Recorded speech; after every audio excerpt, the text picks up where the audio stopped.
अपने ससुराल में बर्तन साफ कर रही थी। आज उस बेटी ने सारे बर्तन पर कालिक लगा दी, केवल एक कोना छोड़ दिया। सास ने देखा, सास चिल्लाकर बोली, अरे तूने बर्तन का एक कोना क्यों छोड़ दिया, इस कोने पर कालिक क्यों नहीं लगाया? तो बेटी रो रो कर कहती है, माँ इस कोने पर मैंने इसलिए कालिक नहीं लगाया क्योंकि इस बर्तन के कोने पर मेरे पिता का नाम लिखा था, और ये बेटी जीते जी सब कुछ कर सकती है, लेकिन अपने पिता के नाम पर जीते जी कभी कालिक नहीं लगा सकती, कालिक नहीं लगा सकती।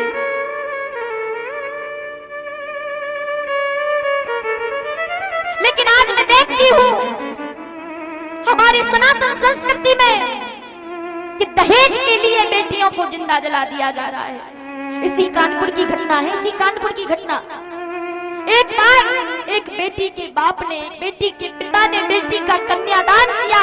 लड़के वालों ने जितनी मांग की सब कुछ उस पिता ने दे दिया, सब कुछ दिया दहेज में। अंत में जब विदा होने लगी तो लड़के वाले कहने लगे कि हमें 4 पहिए की गाड़ी चाहिए, 4 पहिए की कार चाहिए। बेटी के बाप ने अपने सिर की पगड़ी को उतार कर बेटे लड़के वालों के कदमों में रख दिया कि अभी अभी हमने बेटी का विवाह किया, हमारे पास अब एक फूटी कौड़ी भी नहीं जो हम आपको दे सकें, लेकिन हम वचन देते हैं कि अगले वर्ष हम आपको 4 पहिए की गाड़ी दे देंगे।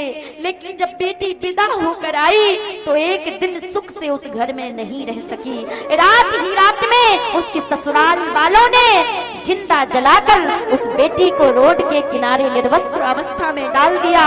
जब उस बेटी के बाप को पता चला और जब उसने सड़क के किनारे बेटी को निर्वस्त्र अवस्था में पड़ा हुआ देखा तो उन लड़के वालों से बेटी का बाप कहता है कि मैंने दहेज में सब कुछ दिया था, अगर कह देते तो एक कफन भी दे देते, एक कफन भी दे देते। आज मेरी बेटी को जिंदा जलाकर रोड के किनारे निर्वस्त्र अवस्था में डाल दिया। प्यारे माताओं, बेटा कब तक बेटा होता है? बेटा जब तक बेटा होता है जब तक वो पत्नी का मुख ना देख ले। लेकिन बेटी कब तक बेटी होती है? बेटी जब तक बेटी होती है जब तक वो अग्नि की चिता में जलकर राख ना हो जाए, तब तक बेटी होती है।